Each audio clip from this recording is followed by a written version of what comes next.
Well, hello everybody. John Mitchell here from johnamitchell.tv. Thanks for checking out my videos. Thanks for being with us on the channel. Please do feel free to comment below the video on the YouTube channel. Go ahead and like and subscribe if you like our videos. We hope you do. In any event, today is July the 5th, 2017, and the first order of business, I guess, would be that yesterday, July the 4th, was not only the birthday of the United States of America, so happy birthday to us, as well as the birthday of this channel. A lot of people maybe don't know this, but this channel aired its first video in July 4th, 2015. So 2 years old, go us. And I hope, to increase the value of these videos, the frequency of the videos, and the depth of the videos, looking into buying some really nice equipment that I can do a little bit more of a professional job with. But in any event, that's all coming down the pike probably in the middle to, late future. So nothing, you're not going to see this in the next 2 or 3 videos or anything. But in any event, one of the things that I had wanted to do was make a birthday video. Didn't get around to it yesterday. 4th of July, a little bit of drinking, a little bit of fireworks. Always a good, good combination there. But I am with you today. So happy 5th of July. And so first up, I'm going to start off with something kind of positive, really nice. This is from the BBC. And it says Volvo goes electric all across the board. So it says here that car maker Volvo has said all new models will be electric, will have an electric motor starting in 2019. So that is scarcely a year and a half away from now. How about that? They're going to have 5 new models that are going to be fully electric, as well as a bunch of new hybrid models. So I'll be looking forward to that. That'll be lots of fun. I do expect the way things are going in the industry. I expect other car makers to go ahead and follow suit on this. I think this has been a long time coming, and we are definitely going to be going more electric. Now that doesn't mean combustion engine is going away, anytime soon. But I do expect things to get a lot more electric in the future. Okay. And here's another nice thing. That was from the BBC. And here's another one. Yahoo Finance. Self-driving cars closer than you think. You already know that Google's been doing some stuff with self-driving cars, and Apple as well. Apparently, it says here about 3.5% of the cars produced in North America. Let's see. Maybe that's by 2022. I don't know. It's not very clear here. But in any event, now Baidu, which is a giant, very big and very wealthy Google-like Chinese company, is getting into the act. And I've read several articles about this kind of stuff lately. Seems like companies, with large corporate campuses, think Apple, think Microsoft, whatever, they are now operating self-driving vehicles on their own property. And, as well as the universities. I've seen a couple of college campuses that are now doing the self-driving shuttle buses, which is pretty interesting.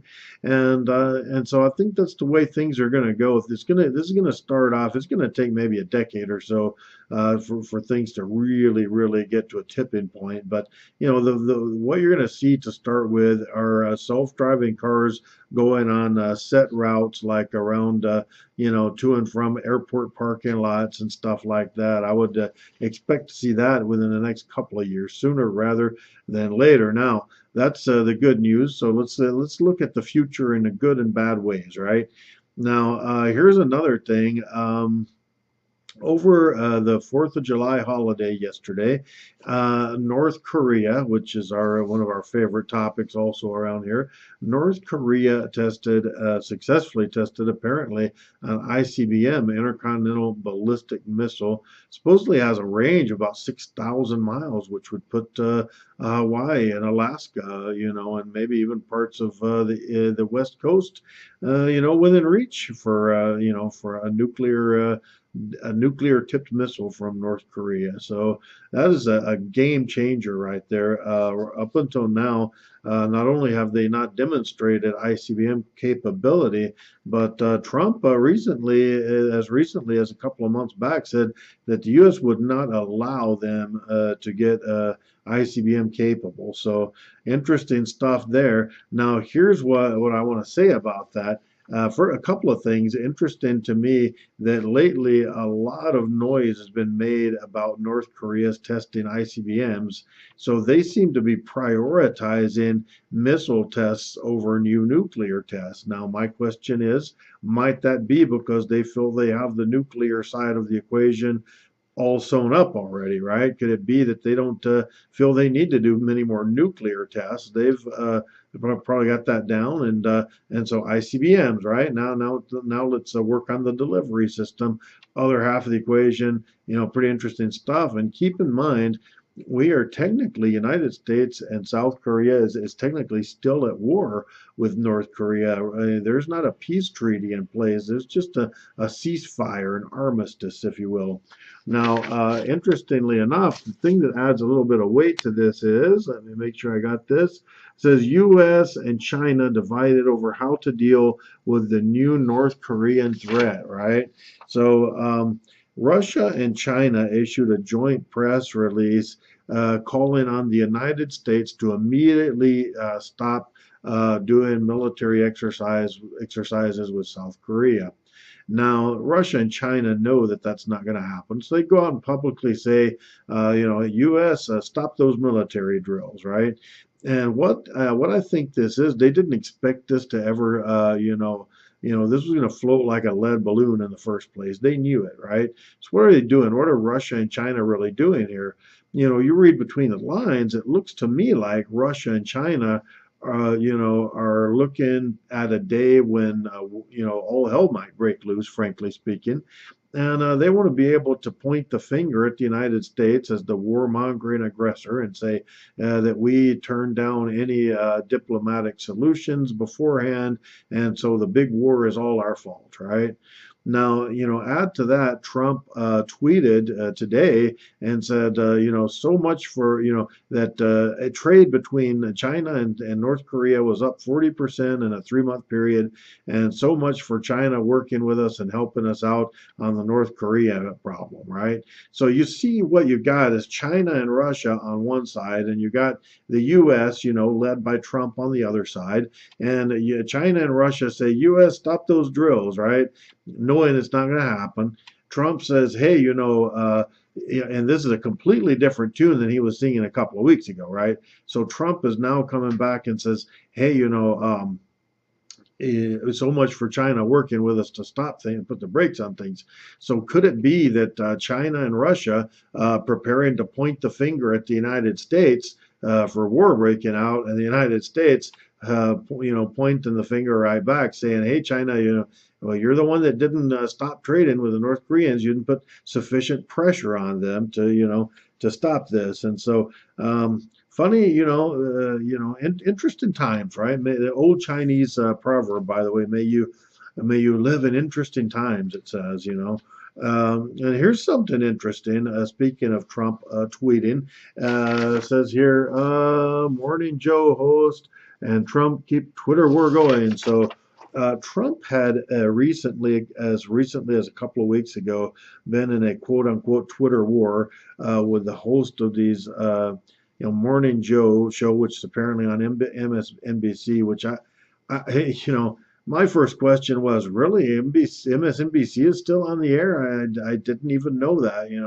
Not only did I not watch these people, but Trump had attacked them on Twitter, and even back in the days, a couple of weeks ago when that happened, a lot of people said, well, Trump has attacked them. Even Republicans came out and said, boy, that is so unpresidential. And if you think back, I mean, when have you seen the president of the United States actually down in the trenches like that, go into battle in publicity wars, be it Twitter or whatever, with average everyday citizens? It's kind of we are definitely living in a different era, which brings me to my final point. Good old Trump and his tweets. People have complained and complained about Trump being unpresidential and unprofessional. So I got here, a printout from Trump's Twitter page, and of course it's got his picture here, big close up of the face, and a nice patriotic setting in the background, and says that real Trump at real Donald Trump has tweeted about 35,000 tweets, right? It's a lot. He's pretty prolific on there, right? And I would just draw a kind of a parallel between Trump and this guy. This is Nicolas Maduro, who is the leader of a fine South American country known as Venezuela. Now, years ago when Trump was running, I said, oh, well, United States, American people will never elect a clown like that to be president. And of course, I was wrong about that. So mea culpa. But here's Nicolas Maduro. He's also very active on Twitter. And if you look at his Twitter page, it's pretty simple, similar, right? Big face, of Nicolas Maduro, and lots of patriotic imagery behind. And he's gone with 76,000 tweets. And so, interesting stuff. So we are.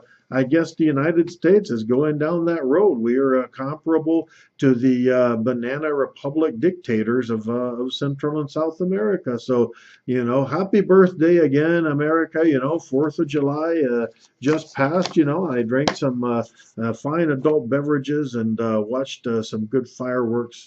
And so I guess all is well with the world after all.